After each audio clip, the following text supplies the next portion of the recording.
Yiziphi mhlambe ezinye ngiyazi ukuthi usayibalile ezegeneral kodwa khona lezi ezinye ezenza abantu uthola umuntu usezofuna ukubhema manje wenza lezi zinto ezinye ngoba unale pressure lothi nawe uyafuna ukufitha njengobusho nje but iziphi lezi ke eziba nobungozi izinto ezenzeka kuye futhi umuntu yena ebengekho aware. Okay, ezinye izinto ezenzekayo uthola ukuthi njengoba ufuna ukufitha in kule group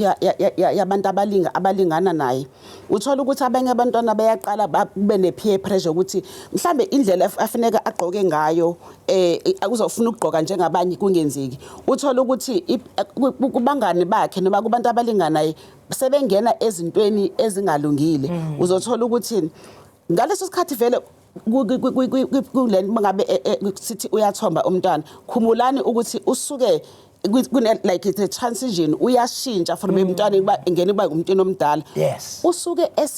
esekukulungela ukuthi angamthola umntwana kodwa emncane futhi ukuthi angaba nomntwana so lapho uzothola ukuthi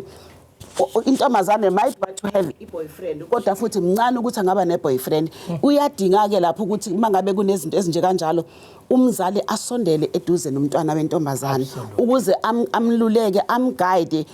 ukuthi kwenzekani empilweni ukuthi njengoba unalama changes achaza ukuthini abanye bayangena kuma drugs benginiswa abangani babo abangane bayangena kuma drugs ngenxa ukuthi mhlambe impilo usiyabona ukuthi ayi mina ngiphili njengakulowa muzi akufani ekhaya sikwenzayo njengakubuka umngani wami ubona ukuthi lama changes lawa enzekayo kuyena ayam affecta ngaleyo ndlela.